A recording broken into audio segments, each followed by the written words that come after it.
Splashin'. Welcome to another episode of Siren Sundays. Today is episode 4 of season 6 with me, your host, Lashanti the Siren. And our wonderful guest today is Shacara Lightbourne. Welcome to the show. Thank you so much for having me. Love the intro. It was Thank you. really nice. Thank you so much. Back in my lock days, which lasted only 8 months, but It's all okay. right. I'm on that journey now. Blessings. Well, I'm so happy because I did run into you a couple months ago. I'm so happy I finally got you on the show and finally got to connect with you. And if you could just give us a quick introduction on who you are, give us some of your experience and educational background that has brought you to where you're at today with Island Foodology. Okay. Well, my name is Shacara Lightbourne. I'm an agricultural professional. Um, I started out working in agriculture at the age of 15 on the government research farm, which is located on Gladstone Road, working in the piggery, and then kind of branched off into small ruminants, sheep and goat, and crops, and got the whole gambit of what they do there, and that kind of sparked my love for agriculture, and along with my family, kind of pushing me and my cousin to get more into food production because they just always felt that that's something we should be doing as a country. So I then went to College of the Bahamas at the time, studied agriculture, a very small program, wasn't a lot of us. I think it was like 7 of us in that program. Oh, And then I eventually went to school in University of Saskatchewan in Canada. Uh, I wanted to be a veterinarian, but the money wasn't right there like that. And then being in a vet, being in one of my vet classes and actually smelling formaldehyde in the morning wasn't kind of working out for me for the dead dogs we had to work on. It didn't quite work out for me. So anyway, so I just did animal and poultry science, and then I got a little homesick, and I decided I wanted to come home and help my country and produce, kind of get into the sector and be the champion for agriculture. I was so enthusiastic when I came back home, but it wasn't a lot to do in the sector. The sector was still, uh, I would say, we're still kind of behind in the agricultural sector, so it was difficult for me to find a job. I was thinking to work for the government, but there was a moratorium on hiring and blah blah blah. So I ended up doing stuff like I think my first job when I came back home was working at a Dasher Gardens as a zookeeper. I did that for 3 years. Um, and then I started my first business, which was Go Light Mobile Markets. I basically bought produce and different things from all the different islands and kind of distributed it throughout Nassau, delivered it to people's houses, and so that kind of worked well for a bit. And I ended wow. up I had somebody call me from BNT. Actually, my Shelly from BNT called, and she's like, because we worked at a Dasher Gardens together, she's like, we need environmental education officers. Why don't come and apply and blah blah blah. I said, okay, sure. So that's what I ended up doing, working at BNT. I was environmental education officer responsible for Discovery Club. So during that time, they had the Pew Shark campaign. So I used to do a lot of presentation with that, and so if that whole education department was always an adventure. I mean, working in a place like BNT, you're going to learn so much, training, and be exposed to so much. So after BNT, I finally found a position in my field. So I started to work at IECA, which is um, the Inter American Institute of Cooperation on Agriculture, and their mandate is to assist with technical assistance and rural development in all areas of agriculture. So it's an organization that's headquartered in Costa Rica and 34 offices throughout the member countries, Mhm. throughout the whole hemisphere. So I worked there for about 10 years as of March 31st of this year. And then I now transition into my own company. I think I have enough experience now, and it's been a very long road. And started Island Foodology because just going through all of that, I see that there's a lot of gaps in the sector and a lot of opportunity, not only for young people, but for a lot of people who are unemployed to get into to fill those gaps between the farm and the table, um, from the throat to the boat, from the boat to the throat, or however you want to do it. Any all those areas of the food production chain, there are so many different gaps that people Mm-hmm. get into. And one of my focuses is training, education, do a little bit of consultancy work, and then um, make some of my own products as well. So is that the main mission of Island Foodology? Like, if you were to say, like, what is the what is the vision or mission of Island Foodology? Like, what would you say that is? I would say Island Foodology is committed to fostering sustainable food production systems. So, island, and then food and ology means the study of food, and then as an island. So, a lot of the times we like to compare ourselves to these big countries like United States and Canada and everything like that, but we don't we take for granted the way we do things in this island setting. Things are a little different for us environmentally.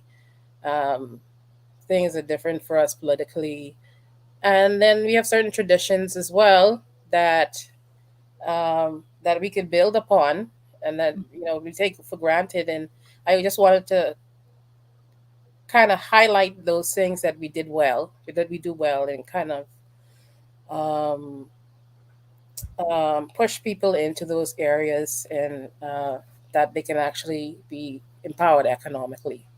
So, I um, love it.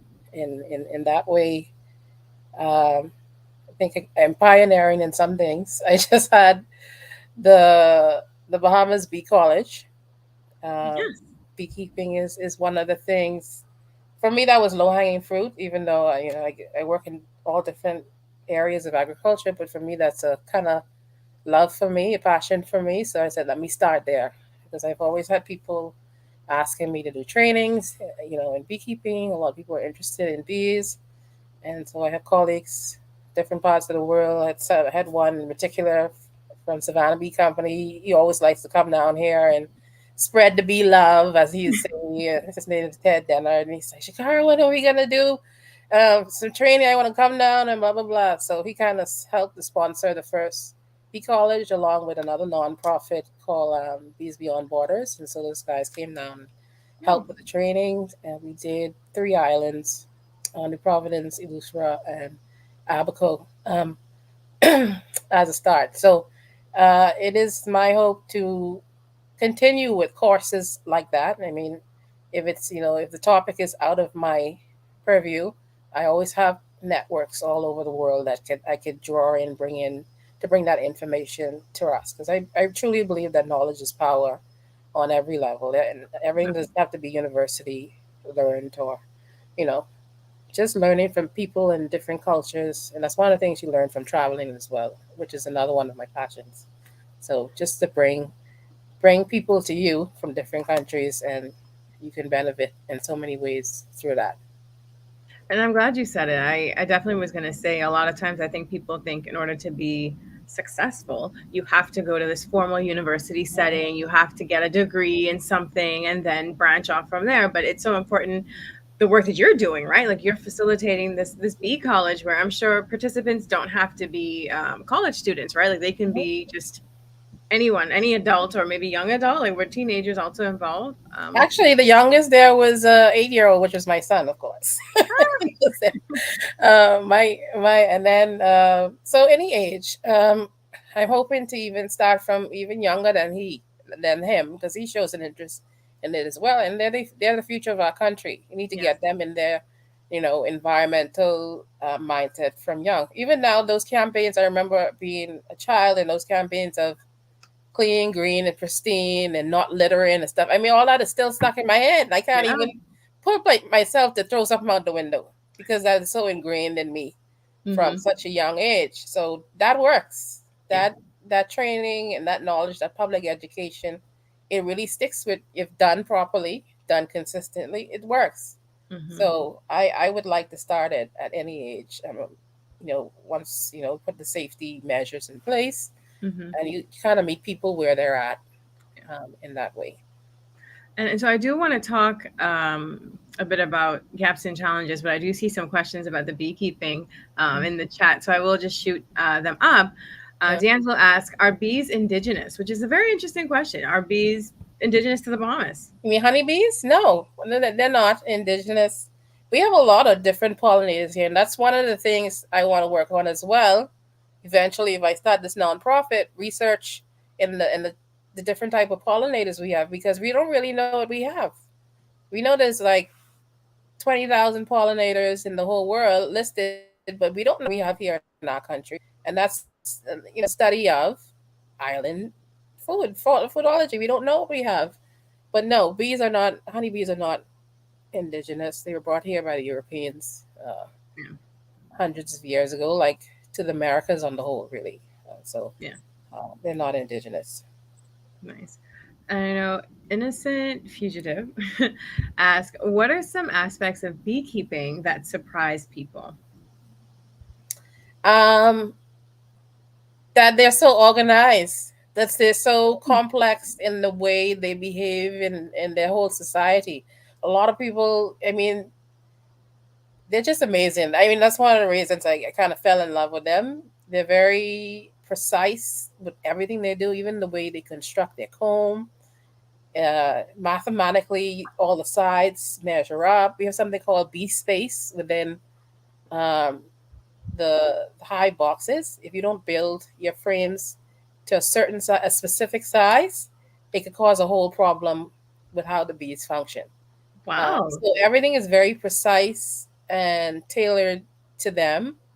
They have a purpose and plan for everything. It's a purpose for everything that they do. Everybody has a job in the hive, whether you're a nurse bee, you're a mortician bee, or um, you you're part of the royal court where you take care of the queen, or if you're just a drone who just waits to reproduce with the virgin queen. Everybody has their job, and everybody knows what their job is, and they kind of communicate that amongst each other. I mean, most of them only have about 40 days to live. So you have a lot to do in 40 days. Oh, wow. And so it's amazing that at the end, usually the bees that you would see foraging plants and collecting honey and nectar and whatnot, those are old bees. Those are the bees who are at the end of their life. And so they go out there in case they don't come back, at least they've already lived their life, you know? Are you kidding? I'm Yeah. surprised by that. Wow, I Yeah. didn't even know that. I thought that Yeah. was the So young, whippersnappers just going no, out no, there. that's their last job. And if I go out and I get hit swat by a human or pesticide kill me, at least I've already done my job. Um, as a forager, I've done my job. That's my last job. And they literally work themselves to death. So they're very, very fascinating. Wow. Um, Fascinating insects. So And I you think got that we people, can learn a lot from yeah, them. you got people buzzing about this bee stuff in the chat. So, my wonderful aunt Denise, she asked, "Is it safe to eat the honey straight from the hive? Like when you guys are extracting this honey, can you just Yeah, eat it yeah. right?" I Yeah. sell it. I sell comb. Oh, really? Because yeah, it's I sell honey and I sell comb. Um, it's actually the best way to eat it because it has everything in it. It has all the pollen, all the nutrients. And it's always good to consume honey from your own environment. The Yes. closer it is to you, the better, because then the bees are foraging on the plants in your environment. So it's always better. So definitely, yeah. You can honey from the comb. I mean, I don't know if you ever seen the charcuterie board. I tell people I they could, have. yeah, just cut it really thin. You can put it on some crackers and cheese, or you could spread it on bread with butter, comb. There's so many different ways to eat it. In fact, that's one of my next projects to create like a snack with If you need taste honeycomb in it. testers, Yeah, yeah, sure. A lot of things in the works. that's good. That's exciting. Yeah. Because I know many years ago when I was actually working at Dolphin Encounters, funny enough, we had an intern and she had just finished. I'm not sure if it was her master's or PhD at the time. This was literally like over a decade ago for me. And she had studied bees. Ooh, And she took the internship here because obviously she wanted to come to the Bahamas and she just loved animals. And she right. was the first person to tell me that whole concept of it's better to eat honey closer to you. And Mhm, sometimes, because you're not technically no one's allergic to honey. And if mhm. someone is allergic to honey, it's typically because the pollen is what they're allergic to from that other Right. tree. not. Yeah, the protein and the pollen. Yeah. Well, Pollen is a yeah. The pollen is a protein source for the bees, and usually the protein in the pollen is probably what the person is allergic to. It's exactly right. So even if it says organic, we see the stuff coming in. It probably is organic, but what I sell is raw honey, straight from the comb. I don't heat it. I don't. I just filter. Some people just still even want the legs in it, just to say, maybe some wings or legs in it or whatever. oh, Sometimes, but some people, it's just straight from the hive. That's the best way to consume it. And then the good thing about us is we have multifloral honey because the taste of the honey mm, comes from whatever plants, and because we have such small islands, the bees go to so many different plants. So sometimes you don't really know what flavor you're gonna get. Depending on the time of year, you will have a different flavor yeah. every time of the year. You even get that Brazilian pepper honey. Bees love Brazilian pepper. I Oh know. wow. And Not scavola, very invasive. invasive Oh, kind. They love that scavola. They love that Brazilian pepper jeez. because you'll get a little peppery taste in the honey. Uh, Hmm, for if the bees are around a lot of Brazilian pepper. So that's interesting. yeah, it just depends.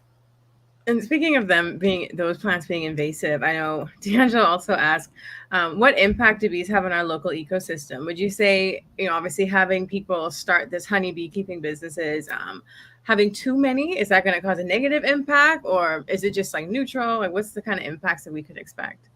I think it's neutral to beneficial, to be honest. I don't know if I'm biased or not, but again, the research needs to be done in that area. We don't know what we have here. We don't know to even be able to make that call. Honeybees have been here since the 1800s. They've always been here. Mm, So we haven't really imported any bees. We just collect them and um, put them in boxes. And they're going to reproduce whether we help them to or not. They're yeah. already here. Hmm. So they're going to swarm. They swarm in the wild. They swarm when we keep them in the box. They're still going to do what they do, and we just benefit from that whole process. I know somebody say, "Oh, they're really livestock." Um, They're just small. I have entomologists say that's like they're like chickens or something like that.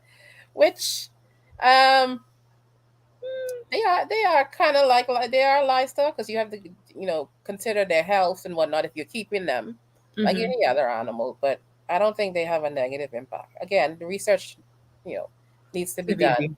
Hmm. We need a whole inventory on everything that we have. I don't even think we've even covered we have in our oceans yet. Our oceans, much less land, and so we have a lot of work to do. We have a lot of work to do. And specifically, you mean like the Bahamas? Like the Bahamas Yeah, has the so much. Bahamas. Yeah. The Bahamas. I'm not even going to the rest of the Caribbean yet. I No. just talk about us as Yeah. Yeah, for sure. as a people. I know there is some bee myths that people want you to debunk for them. Is it true if you kill a bee, the swarm will attack? And I used to hear that, like they would smell the dead bee, and No, well, I no, used to they, ask, they they give smell their dead Grammy, and like, yeah, they communicate through pheromones. hmm, So if a bee stings you, once one bee stings you, then everybody coming after you because the sting smells like banana. It smells like the sweetie smell. Like you smell it. I have my suit on, and everyone just stinging up the suit. But then you could smell this sweet banana. It's like a attack pheromone. So once one stings you in that same spot, everybody come in there. So yeah, so that wow, is true to a certain extent. It depends on that's their job. Like guard, that's another job in the hive, guard bees. yeah. So So what even if about if you kill it? Like if you hmm? squish the bee, does that also now release this attack pheromone? Yeah, You the get? pheromones. By then the bees if you get away from the area then you might not get caught. But once that sting and that pheromone is being released, Mm. that's the reason we use smoke as well. We use smoke in um I see Nala say banana. Wanna was there. I saw. Yeah, so that's one of the reasons we use smoke to kind of cover up that communication to make our work easier. So that's Yeah. what the smoke is used for. I see people when bees are in houses, they say, I'm gonna smoke them out. Yeah, that doesn't really do anything. Bees kind of, bees like to make homes in smoky trees, like struck by Hmm. lightning, and but the smoke just kind of kind of muddles the communication between them and make them a little calmer. Okay. That's what the smoke does. Nice. Other So than that, they'll be carrying on. They'll be buzzing so hard, and swarming. you could hear the noise. It'll start like a low hum, and then all of a sudden, it gets very very loud. You can tell when they're getting angry. So you don't want to be in check your hives too much. Yeah. Yeah. Yikes. I know. So two more questions and then we move on. I know this bee thing, like I said, has people buzzing. If you're allergic to bee stings, would you be allergic to honey?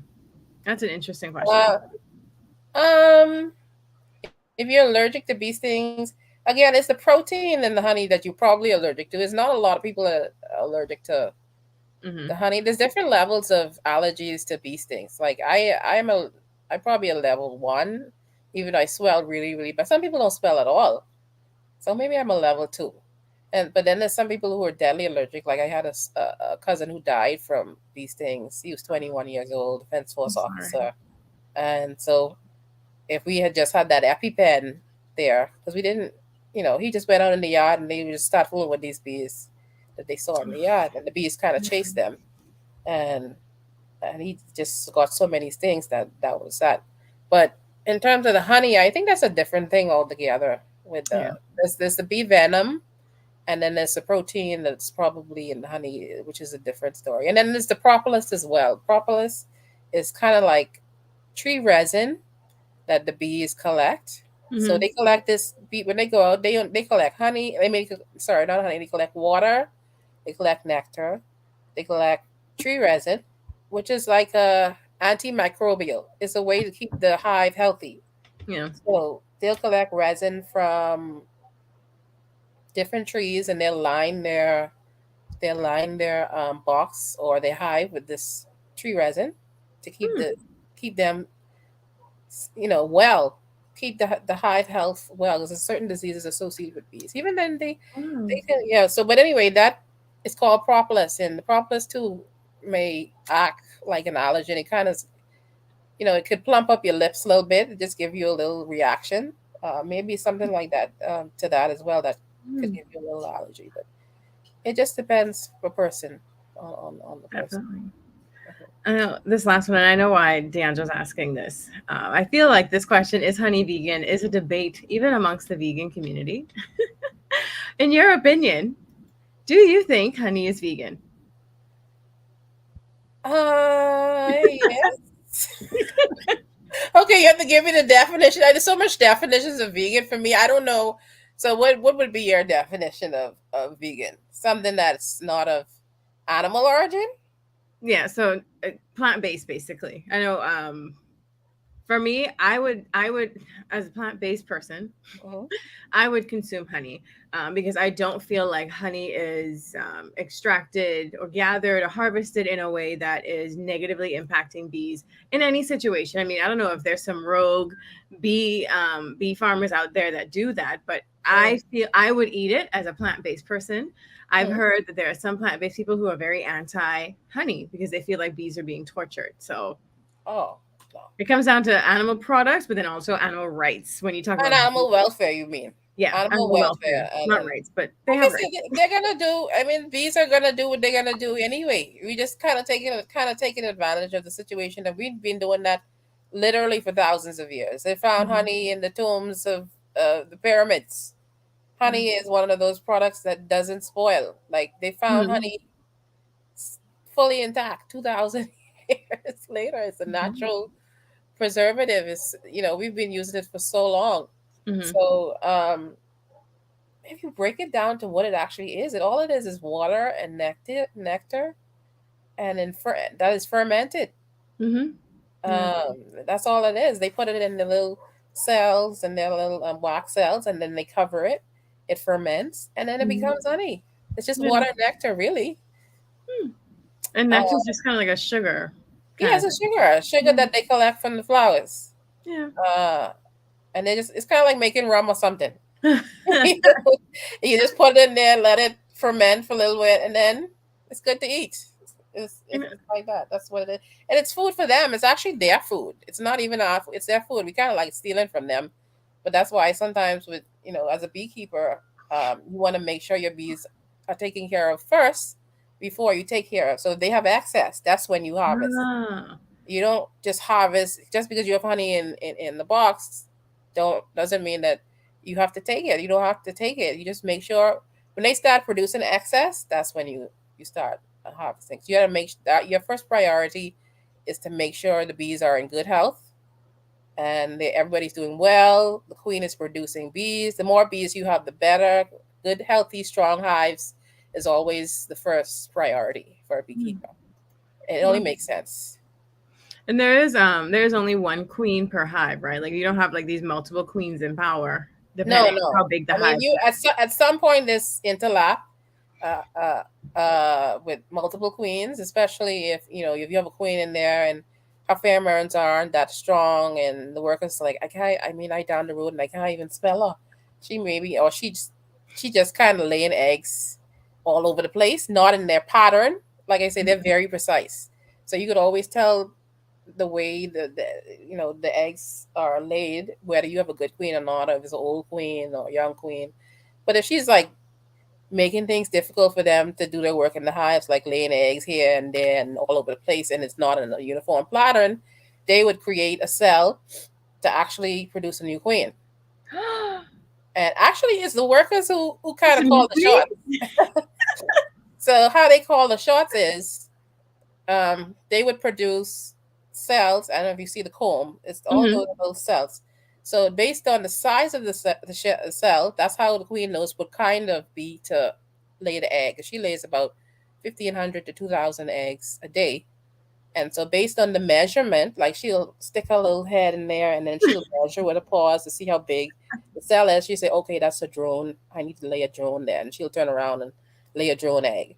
And then she say, oh, this is smaller, so I'll lay a worker bee. And then sometimes they'll make a cell for queen. They'll make a queen cell, and she'll actually lay a queen in that cell. Because she's like working on automatic. She doesn't even feed herself. So she kind of like working, working, working. And then they'll decide they'll make a couple of queens, and then whoever, I wouldn't say it's a fight to the death or anything That's like I waiting to hear that part. Like, that. So usually, whoever hatches out first, let's say if they have five queen cells, whoever hatches out first will try to kill the rest. And then they will um, kind of do this thing with the old queen. So whoever kind of wins that confrontation will stay in the hive, and then the rest will leave. That's why we had a lot of swarming going on. Swarming is a way that bees reproduce. So that's why I said, I mean, they do that anyway. They don't need us to help them do that. They reproduce. They When it's too many bees in one spot, one will go away with another queen, and that's why they're not aggressive at that point. At that point, when they're looking for a new home, they're not aggressive at all. Like I don't know if you saw pictures of when we went to bee college, and people had bees on their hands and stuff. That was a I swarm. That was a even swarm the that flyer. yeah, Like, that's a swarm that we caught on the way to Governor's Harbor. They were in there. They just flew across the car, looking for some place to live, and they just landed on a bush. And the queen is usually in the middle, and the workers and everybody's around her, protecting her, whilst they have scout bees going all the way around looking for a new home. And they kind of compare notes to say, "Oh, I find one nice little spot in one box in there." And sometimes they'll even bring samples of the new home from nectar and the new home that they found. And then they all decide as a group, okay, that's not like a good spot, you saying. So then they all fly there instead of everybody flying up and down. So and it usually takes them 2 days or so to do that. wow, I I am definitely yes. And you said it at the beginning, and I know I saw a comment. Nandi Maynard also said, "I never knew bees were such complex creatures. This is Mhm. really fascinating, and I knew they were complex, but you really took me for a loop with this Queen Wars." Because and I think people always perceive bees as the queen being in charge, but Yeah, clearly, and again, and I think it was Nandi again, these worker bees are shot callers. Like, yeah, they don't live long. I tell you, they only get 40 days to live. So they didn't get time to wait. no, but the queen lives almost. She can live 3 years. As a beekeepers, they tend to. She lives 3 to 4 years. So imagine you could even tell an old queen because the top of her head will be bald. She'll No. have some hair on the top of her head, but where she always poking her head in the cell, like the hair kind of like Oh. But, but beekeepers usually switch out their queens. Sometimes and every they'll mark the queen so you could find her easily in the Mm. hive, and sometimes they switch out. It depends on the beekeeper. Well. Just to make sure they always have that constant supplies of new baby bees. You always want new bees all the time, all the time, all the time, Hmm. because that helps them to defend against predators. Like you have wax moths that like to eat the wax in the hive, or hive beetles that like to lay their own eggs within the drone comb and make the honey nasty. And that's one reason the bees will leave your box. Like if it becomes too overrun with pests and it just becomes too hard for them to uh, maintain, they will Hmm. leave. So it's your job as a beekeeper to make sure they're comfortable, they have everything they need. If it's not enough flowers around, we even feed them. We'll feed them sugar water or something just to keep them Mm. alive. At Yeah. that time, you wouldn't harvest honey from them because right now at this point you're just keeping them alive. There's not enough food around. Just giving them something until they build up more reserves to be able to do what they need to do.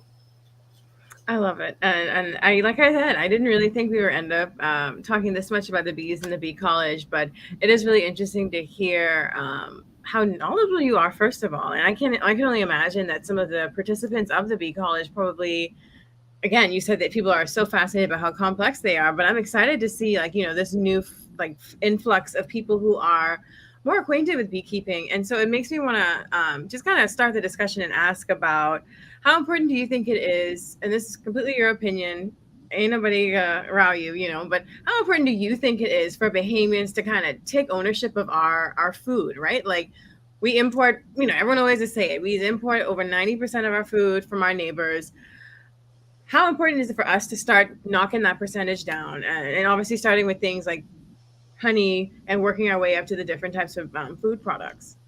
I think it's extremely important. I mean, we used to do it before. We were a nation who used to subsistence farming used to be it. It wasn't, you know, any way to import.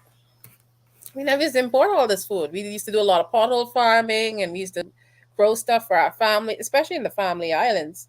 I mean, that pothole farming thing started from Lucayans way back when, and it's something we kind of, because we don't have a lot of soil. Yeah. We don't have a lot of soil, so we have a lot of limestone rock. So we kind of have to work with what we have. I think um, we definitely. I can remember. I think I was working at Dolphin Encounters at the time when they had 9/11, and tourists. After that, tourists wasn't coming here. We were just sitting there playing with the dolphins all day and just looking at each other's face. And the boats just kind of stop coming for a little bit, and people were getting scared. Oh, when you have this amount of food in the shop, and things started to get kind of crazy, Hmm. for a little bit there, and so it just showed us how vulnerable we really are as um I see somebody said Yeah. yeah, it just shows us how vulnerable we are as a people. And I think Hmm. if everybody does it even on a small level, if you get a couple of chickens in the back of your yard and you just even if you're not growing it for yourself, if you just growing it to share with your neighbor or something like that, just to get in that mindset to be able to have those skills, Hmm. to be able to grow your own food if you get in a pinch or something happens, Yeah. and we can't get the food. At least you won't have like the apocalypse, people running around killing each other. Buying all the toilet paper. Yeah, it just freaking themselves out because there's not enough food. As human beings, one of the first things we need food and water before you Hmm. even put on clothes or have shelter on your shelter. You need to eat. Yeah. I miss lunch in my belly hurting. You know what I mean? Like I'm mad. you mad, that put you in the whole mood. So why wouldn't we think food is important? We really take it for granted. We take it for granted so much. And as a country, I think we're at least 30 years behind in agriculture. People like to talk. Like your listener said, when they think subsistence farm, they think cat island. People like to talk. I wouldn't say it's a pet peeve of mine. Like, people like to talk. Oh, I remember Grammy and Granddaddy used to do this, and grow sweet potato in the sahara in the backyard, and this Hmm. it's more a nostalgic type thing, and that's fine. But when you talk about development and building a country and a nation, you have to have policies in place. You have your people properly trained. You have to have the infrastructure in place. All of these things have to be in place. I mean, us as Black people, we came on the side of the world because of agriculture. That should tell you how important and valuable agriculture is. Yeah. We Hmm. came as laborers. We came to be, uh, you know, to to be able to supply the rest of the world. And any superpower in the world, their main industry is agriculture, Yeah. food. If you Yeah. control the food, you control the world. So I don't know when are we gonna get that and really like seriously stop. But I Yeah. think it starts on an individual level within our schools, from the family level, and I think it'll kind of move up. And that's why I feel like education and training is so important in this area. And Yeah. economic empowerment. When you have money in your pocket, you feel a little better to be Hmm. able to do some things, and you're not like desperate and stress out and all of that. So Yeah.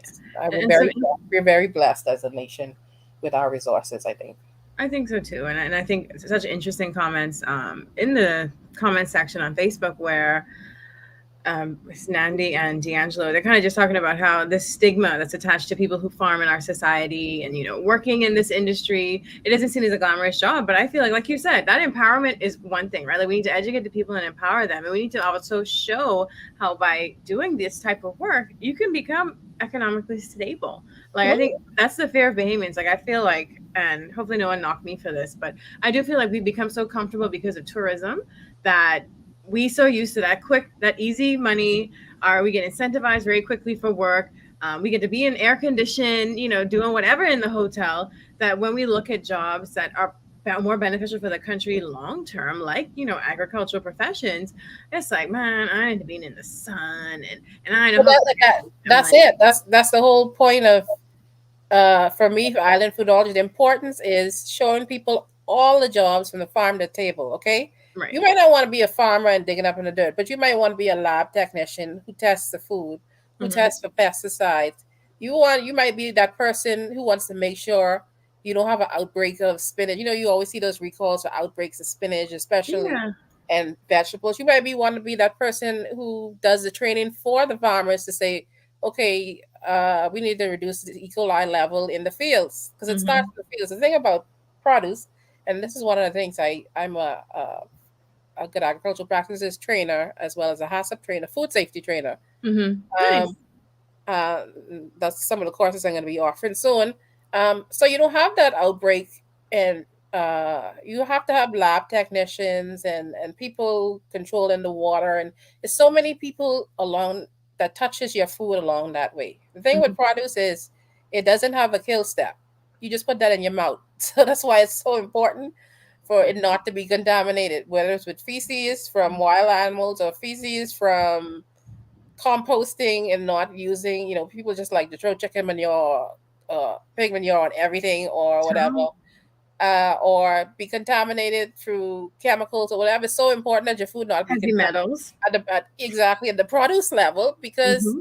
you eating that raw. Most produce you eat raw in your salads and all of that. So there's people who need to that's an agricultural profession, Hmm. microbiologists, logistics people, um, marketing people, agri marketing people, like what I did Yeah. as a young person. A lot of farmers like to grow stuff, but they don't know how to market stuff. So as a young person, I was that person. I was that Hmm.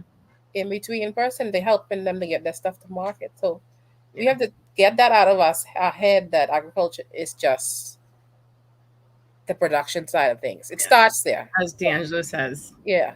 when he thinks of it, it's him having an ox pulling the plow. Like this is Yes. that's what people Yes. think. It's every days. It's singing spirituals.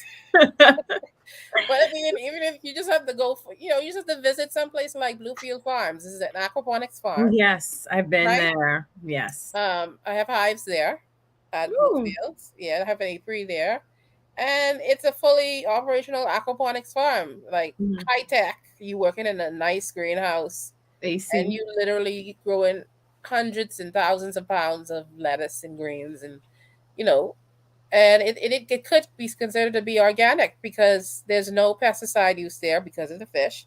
There's no Hmm. fertilizer because of the fish, and it's just a perfect system. I would say perfect, but It's a better it's better sustainable. system and it's climate smart. You know, Hmm. some people say, "Oh, it don't taste the same because of soil and blah blah blah." That's fine, but It, we need to get at the production. We need to increase our production. It's still food. I I'll mean, tell you, it don't taste the same because of yeah, soil. some I don't. I fluff. can't taste no difference between. I can at least. I sometimes feel like when I get, because I do try to purchase, like I think either if I see like Lucaya or Bluefield Farms in the food store, I try to do it because I'm like, let me, help support these local Yeah, agricultural it's a businesses. And local. I feel Yeah, like the lettuces be crispy, and I almost feel like they last in the fridge longer than when you buy some of these it brands from does. the street. Like they in the similar packaging, but it's something about when you buy those greens and from the ones from other countries, that'll be in your fridge for Garbage. 2 3 days, and you have to throw that muck out, like Yeah, literal muck. yeah, because it took so long to get here, and just buying local helps to reduce your carbon footprint. That's less boats having to come here, using less gas. Um, Mm-hmm. I grow some collard greens sometime one time uh in my yard. Oh, I get tired of them collard greens. They was like weeds after. I was just giving collard greens. You want some collard? I was just giving away to people. But even at that level, trying out stuff in your yard, and Mm-hmm. even if you grow one thing, you know, and Yeah. then you trade with your neighbor or whatever. I just think we just need to change the mindset on the whole. Even I just try to encourage somebody to keep a couple of chickens because you could Yeah. get one egg a day from Mm-hmm. each of those chickens, and you have 110 chickens. That's 2 dozen eggs a week. So eggs you don't have to buy. What eggs is now like $4 or $5 a dozen? Carton, yeah, I think so, but I do think there is some part of this is that lack of community, because like Hmm. you said, one neighbor probably have chickens laying eggs, and the next neighbor probably have a bunch of collard greens, and so now Hmm. it becomes this bartering system again where so maybe you don't need to go to the food store and buy certain things. You could trade. You could start trading what you got with people who have different things, and there's no food waste, money ain't getting spent, and you're strengthening these community bonds, man. Like, and I think that's a part of it. I think that's the difference even too with olden days in the family islands versus like Nassau is a whole Well, they nother. did, and that's what I'm saying. Some of these things we used to do. They used to do that in the family. And if so and Yeah. so is killing a pig today, they tell everybody, "I killing this pig Monday," and they share. And then if somebody else has something, they share. And we used to do it. Mm-hmm. We used to do Mm-hmm. it, and it worked fine. We never used to depend on outside food like that, Mm-hmm. to sustain us. We knew how to do that, but somewhere along the line, we kind of lost it. Even with water harvesting, we used to collect water all the time. Now we can't. We wasted all kind of water, and talking about climate change, and now we're talking again about water harvesting and Mm-hmm. Catching the conserving rain water. and But we used to do that already. mm-hmm. So we had that knowledge, we had that traditional knowledge, but we lost it. So there's certain things, and that's one of the things I want to focus on as island foodology, kind of pinpointing what we used to do well and kind of bringing those things back, kind of pulling that back out of our consciousness. Yeah. Uh, and you're talking about, a lot of people getting out of the whole factory farming and large commercial farms. We want more family farms, and Mm-hmm. that's something we kind of we kind of did before. Definitely. And I know, and I'm happy one that I have you on the show and that you talked about, this different these gaps in the industry because people often just think the farmer and then it just somehow gets on the plate and all those jobs in between. But I am curious, just as far as being a woman, right, working in this sector, do you Mhm. find that there are some unique challenges for women entering in the agricultural field, especially when it comes to that actual on the ground farming side of it? Yeah, Yeah. sometimes you got to prove yourself. I mean, there's a lot of stuff you said to prove yourself with. Yeah.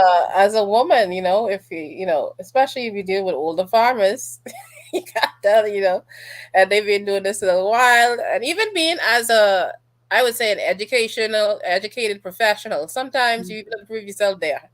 Yeah. But that's okay. I mean, it just makes you stronger, I think.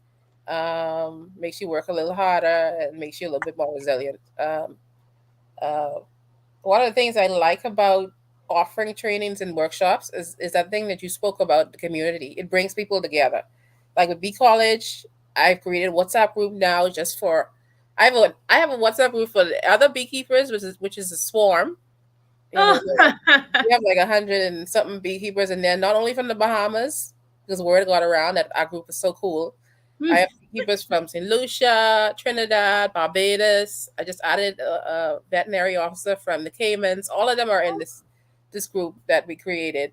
And then I have a separate group from the bee college. So they still talk amongst each other. They ask each other for advice. Yeah. I saw Nala on the call there. Nala was one of the people in the training I did at Wadi Lustra. So they Mhm. all of them are in the group and they exchange information, and that's how that you get that sense of community on an I love it. informal level, and then eventually, it is my hope that we could form this cooperative, this beekeeping cooperative, Yeah. finally, which so we'd be able to buy stuff together, like buy jars together, all what we need, work together as a group. As Bahamians, I think we're a little spoiled in that we like to do things on our own, Mhm. very independent, but it comes to a point where we really have to work together. So that's my way of helping through providing networks through the trainings. That's the easiest way to do it. Yeah. Linking people through knowledge, education, and kind of making them work together. Yeah. And like we were talking off before the show began, networking, and that's I'm so passionate about that. Like I feel like that's all we need, and I think once we just to make these networks stronger, we Uh-huh. will continue to grow faster as a country, Yeah. Because which is nobody knows everything. I think some people just want think they know everything, but for me, my talent is knowing who knows. That's why I'm very good at what I do. I don't know everything, but I know who know, and yeah. I collect people in my head. I say, Hmm. oh, so and so know how to do this. So and Hmm. so, it's like a little hobby for me, collecting people and their skills. So Yes, when I need them, I know how to kind of call on them to do it because I can't know everything, for and sure. it's um, in that way, we really could get further if we would work together a little bit more. Yeah. And I And think, so, unfortunately, we may be forced to do it if we oh, don't do it voluntarily. and sadly, anyway, I don't even want to dive into that. That's a whole another rabbit hole. But yeah, hopefully we can get it together before we have to get it together. Yeah. But I know I do want to ask really quickly. So, where is the Bee College? Will there be another one coming soon? Another round? Bee College really is gonna be an annual event for me. Okay. So it's the first time I did it. I was kind of like trying it out. I've attended Bee College in other countries. That's kind of like I got the idea from, like, University of Florida usually has a Bee College several times a year. I Okay. did, and then they have a spin-off Caribbean Bee College, which was one of the first ones I went to, and I had to fly to Barbados for that. So Ooh. I wanted to bring it here, so people didn't have to fly off. They didn't have to fly to Florida and pay all that money to Mm-hmm. pay for Bee College, pay for the airfare, pay for the car, and all of that. That's over almost $1,200 you had to pay right there. Whereas I Mm-hmm. just brought everybody here for you Mm-hmm. to do it. But I'm gonna make the Bee College itself is going to be an annual event, but I am gonna have like spot trainings in between. Like, I'm thinking of doing a beginner training in the end of September because some people are still asking for it. So I'll I can just do, imagine. or try to working on doing some online, at least some online starter courses, videos and whatnot, and then take people into the field afterwards once you get the basics of uh, the bee biology, bee behavior and stuff. Um, Mm-hmm. just put content there to be able to people start there, and then so when I get you to do the practical, you have that in your mind already. Yeah. And so I'm hoping September. Just follow me on Facebook and I'll Foodology and trying to get this website as a Yeah. new business, trying to get this website and stuff together. But for right now, I have Facebook and Instagram, which where I put most things. Lovely. And you had held that in New Providence, Abaco, and Eleuthera. That's where you Right. held the first round. Yeah. Nice. And so next year, hopefully, I want to be able to invite researchers, so we could get that thing to go in where we get our inventory of pollinators. Just invite some different people to come and show us how to do that, Mm-hmm. and even talk about different bee diseases that other parts of the world have that we don't have, because that's an opportunity for us to even export. We could export queens because we Mm. may have such clean bees don't have some of the diseases that other countries have. We could export queen. A queen costs like $40. One queen. Wow. Queen $40, $50. So we have clean stock. That's something that we could actually explore. That could be another industry. And we have that advantage of being an island. Being an island, you're able to contain diseases, zoonotic Mhm. diseases, and other types of diseases. You're able to contain it. So that's an advantage for us there. Lovely. So if someone wanted to get, I mean, no, you just said if they want to find out information, your Facebook, Instagram, website coming soon. But throughout the year, besides the Bee College, are there other things you're working on? Do you take on volunteers or interns? Are you mentoring people? Like if someone was watching right now and wanted to connect with you in that way, is that possible? Yeah, I'm open to part. I always like to partner with people. I always like to network and do different things. I coming up. I'm going to start my food safety courses. I spoke Lovely. about HACCP, which is hazard analysis and critical control points. So basically, it's in manufacturing, identifying the spots within your facility where food could become unsafe, like cottage industry people. Let's say people who do like bottled tomatoes or something like that. Some of them have issues where the bottles explode and they don't understand why. It's because you have um, pathogens in there like botulism, and they become so plentiful that they multiply and the ball explodes and it's become safe for people to eat. So a lot of people are producing stuff, Hmm. but it's not safe. Sometimes, and that's why a lot of the farmers can't access big markets like Bahama and Atlantis, because Oh, they don't want to take on that liability. yeah, Everybody is not trained to produce stuff, even though they're doing it. And yeah. you'll buy stuff from local people sometimes, and then after a month, it starts to turn and look this funny color or Hmm. something like that. So just providing that training for people. So HACCP training as well as Surf Safe. That's for restaurant and food industry. Nice. And then also I'm going to do an agri ecotourism course. So Ooh, for people in the ecotourism field and agriculture field, especially farmers who how kind of teaching them how to set up their farm in an eco-friendly way where tourists could come and visit or do farm stays. nice. I know a farmer who does bird watching on his farm because the birds are attracted to the goats, and they have so a lot of really cool birds, and so we have bird watchers come on the farm. So ways to get income while you're waiting for your slow produce to grow. You could get that fast money as well. You can have the best of both worlds.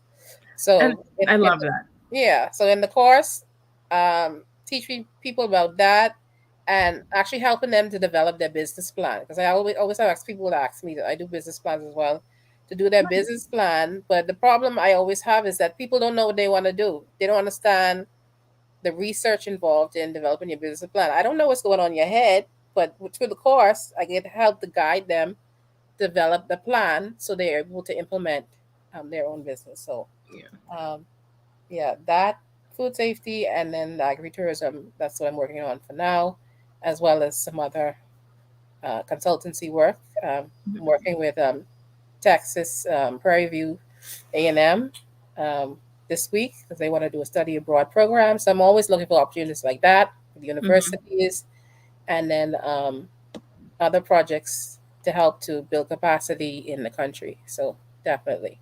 I love it. And I know a last question before I ask my final questions. Is there a bee farm and specifically where you can go and see how this works or even tour a facility? Is that, or is that what you were just talking about that's Yeah. coming soon?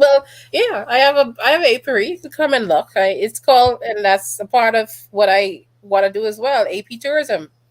It's called AP. Beekeeping is apiculture. So AP. AP tourism. That's one of the things I want to offer as well for not only locals but beekeepers coming from different parts of the world who don't know about tropical beekeeping. Because in places like Canada and cold places, their bees only work for 6 months out of the year, whereas our bees Wow. work in year round, all the time. So Yeah. yeah, Wow. I yeah. didn't think So about just that. send me a message and we could arrange something. I'll take you to Apiary. I Yeah, I have, definitely. And I that's have, my aunt. So I might actually tell her, let's go. Because I actually want to, I want to hold, I want the bees on my hand. I want to see, like, yeah. Well, like I said, those bees didn't have a home then. It's gonna be oh, different when you go to uh, um when you go to a apiary, because then they have established home and they have a lot to defend. So they're gonna be aggressive, a little bit more aggressive. They're not gonna be calm like those bees. Those bees we had, like I said, they didn't have anything to defend. They didn't have any babies. They didn't have any home. We had the queen, so they were pretty much docile. But when you come to the point where you have something to defend, like people, you gotta kind of carry on bad. So For it's best sure. to wear your suits. Definitely. And so Uh-huh. as we start to wrap up, I know we're 5 minutes to the hour. This has been such a great episode. I do Mhm. want to ask two more things. And the first being, is there someone in the sector that you work in right now that, whether they're local or international, that has inspired you and why? I saw that question. I was like, boy, I can't pinpoint anybody, one person. There's so many people that inspire me, even from old to young, and I just like to take from everybody. I'm like the bees. I'm like pollen. I go from plant person to person, picking their brain. I love it. So it's very difficult for me to say. And But that's fine.